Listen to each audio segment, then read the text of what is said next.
Satu dari dua pelaku penjamretan diamuk warga yang marah karena kejahatan pelaku. Bahkan warga yang marah membakar motor pelaku. Polisi yang mendapat laporan warga menyelamatkan pelaku dari amukan massa. Satu pelaku lain yang lari dari kejahatan warga diamankan tim Hunter Sabara Polrestabes Palembang yang sedang patroli, tak jauh dari lokasi kejadian. Mengamankan dua tersangka jamret ini kemudian ya? Benar, kita telah mengamankan dua tersangka jamret. Untuk pelaku sudah kita amankan di Polsek Sukarame. Saat ini masih di menjalani pemeriksaan kemudian ya? Ya benar, saat ini sedang menjalani pemeriksaan untuk motor pelaku dibakar massa. Seorang perempuan yang jadi korban pelaku menerangkan, kejadian berawal saat korban mencari alamat rumah temannya. Saat di pinggir jalan datang pelaku menggunakan sepeda motor dan merampas handphone korban. Korban berteriak yang mengundang perhatian warga sekitar.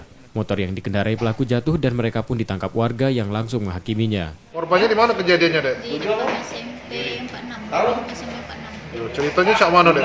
Ceritanya tadi lagi nyari alamat kan, terus ditarik HP-nya dari belakang. Oh, HP-nya. HP apa, Dek? HP Motorola. Ini pelakunya yang dua orang ini benar? Yang tadi isi kok tadi, nah yang ini tidak perlu pasang apa kakak. Oh gitu ya, yang nariknya yang bapak pelur itu ya? Yang mau belum tadi. Yang tadi yang bonceng, ini yang nariknya. Kini tersangka ditahan di tahanan Polsek Sukarame Palembang untuk proses hukumnya. Yudi Kiswanto, Kompas TV, Palembang.